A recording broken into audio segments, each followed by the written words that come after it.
hemos recuperado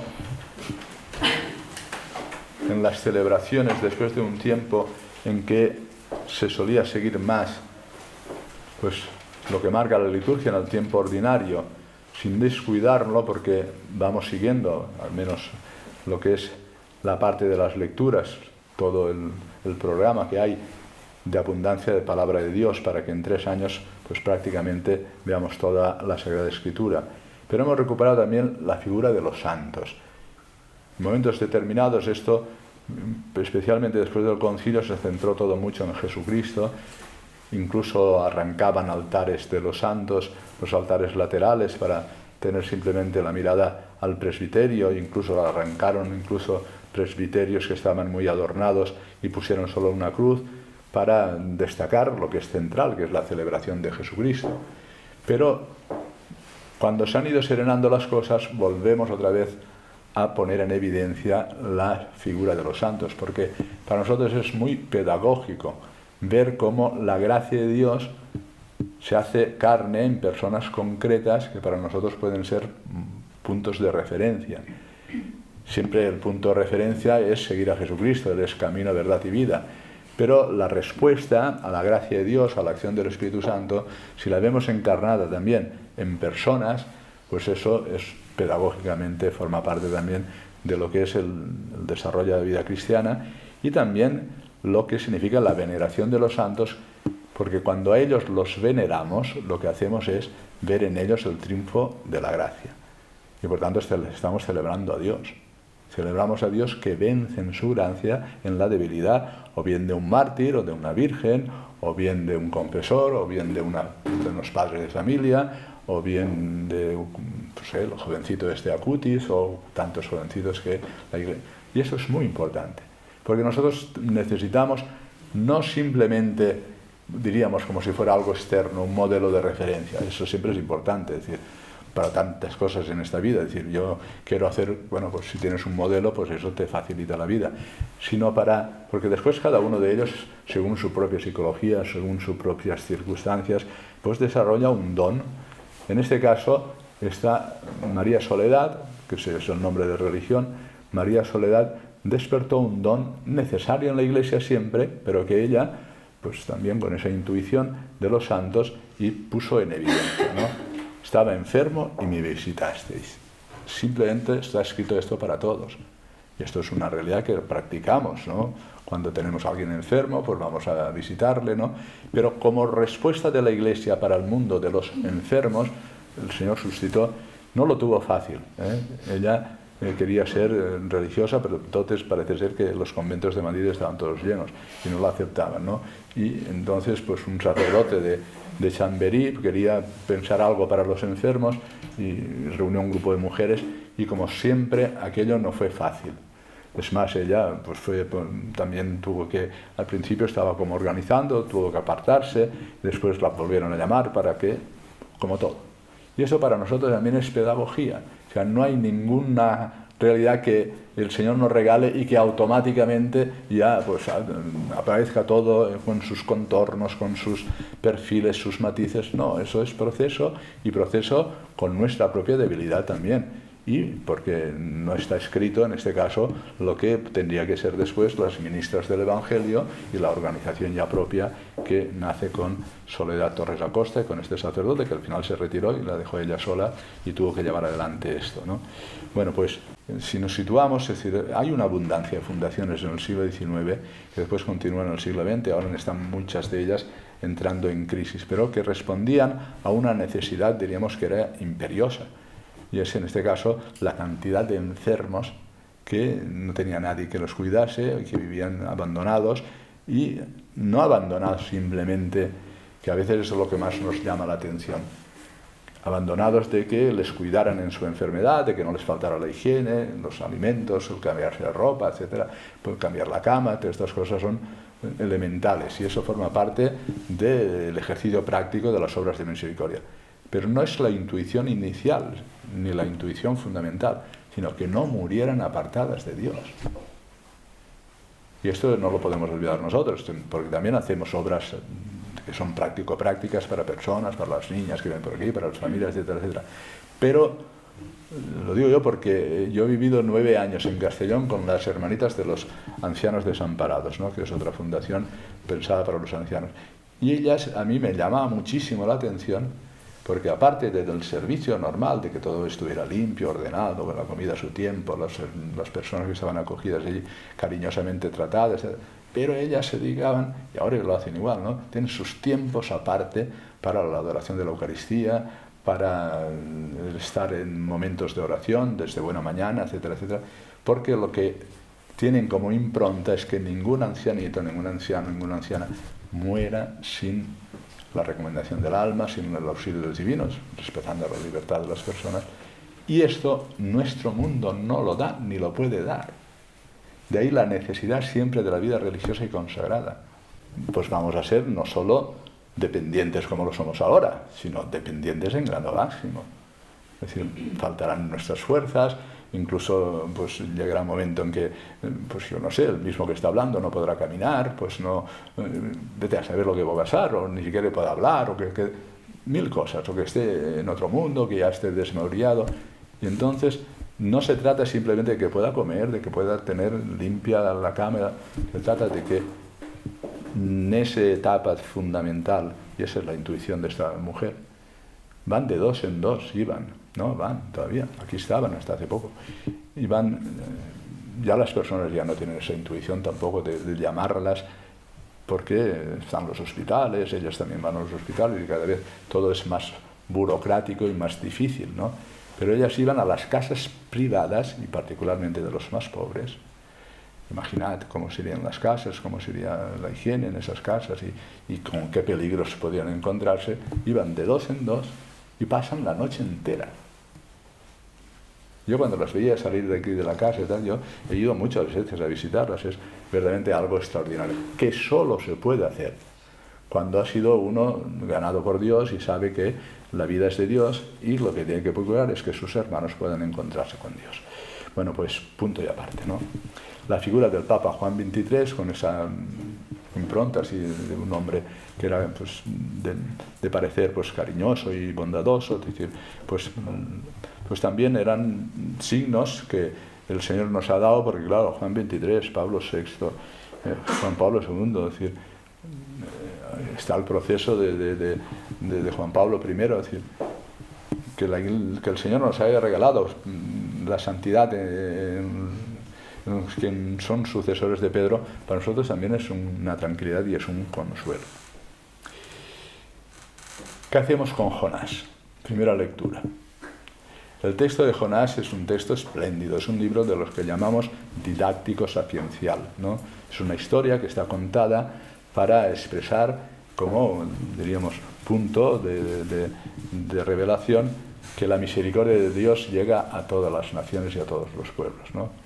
Pero Jonás es el representante de un judío, es decir, de un judío, diríamos, de un miembro del pueblo de Israel, de los que son, diríamos, orgullosos de serlo. Y por lo tanto no puede aceptar en su vida que Dios quiera apiadarse de los ninivitas. Digo, ¿esto qué es?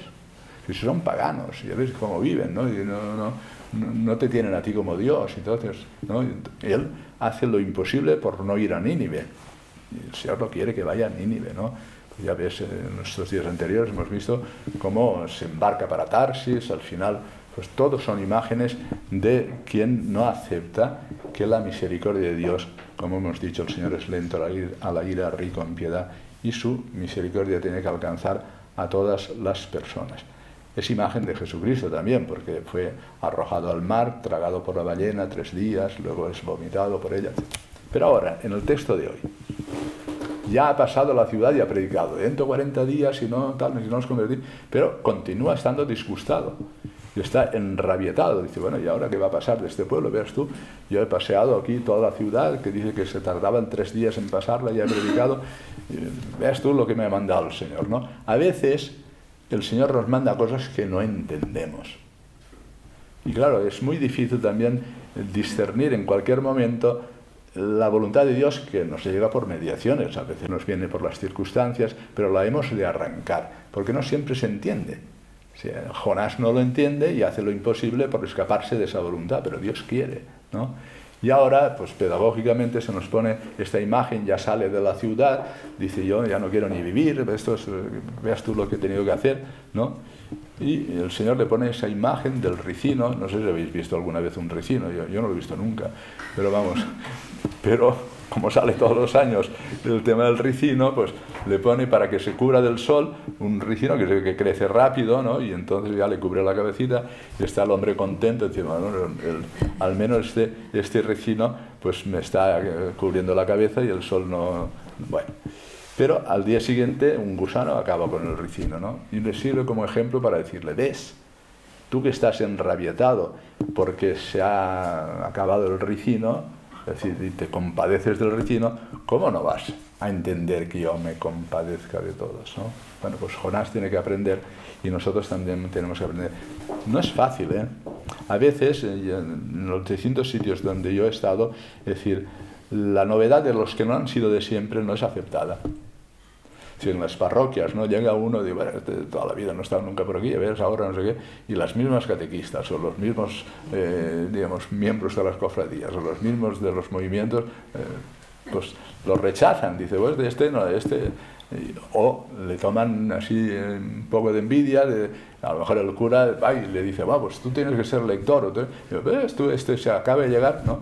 Y tenemos que tener siempre esa amplitud de corazón para aceptar que en el corazón del Señor caben todos, pero caben todos no en el sentido de que eso dice, no, la Iglesia caben todos, sí, caben todos, pero no de la misma manera, es decir, porque en la misma manera es en la medida en que uno acepta la bondad de Dios, pero es para que se convierta y entre por el camino que corresponde. Aquí no hay una aceptación indiscriminada en la Iglesia, porque todos pasamos no por apuntarnos, sino pasamos sacramentalmente por el bautismo, que nos hace hijos de Dios y eso nos configura con Jesucristo para vivir según su voluntad. Y recibimos el impacto del Espíritu Santo en la confirmación y nos alimentamos todos los días con el cuerpo y la sangre del Señor y por tanto eso despierta en nosotros una realidad nueva que hemos de seguir. Dentro de la vida cristiana pasamos rápidamente por el salmo que hemos dicho, ya lo hemos comentado, el Señor es lento a la ira, a la cólera, rico en piedad. Hace aquí una oración el salmista que es estupenda. Escucha mi oración y atiende a la voz de mi súplica, es lo que podemos decir al Señor. Dándonos un corazón que sea capaz de aceptar a aquellos que tú quieres que se conviertan también. Danos una mirada limpia para que no desechemos a nadie y lo pongamos en un camino de conversión. Bueno, forma parte de nuestra oración. Y después San Lucas, con el Evangelio que nos da. Es curioso que Jesús lo ven que está orando. En el Evangelio de San Lucas eso es permanente.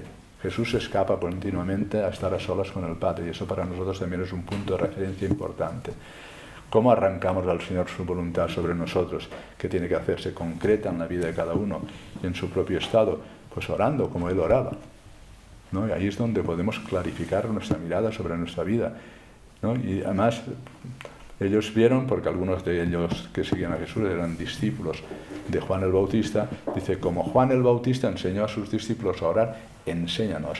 Y aquí nos da lo que llamamos la oración dominical, el Padre Nuestro, lo decimos así de una manera sencilla, es la oración del Señor. Dominical significa del Señor.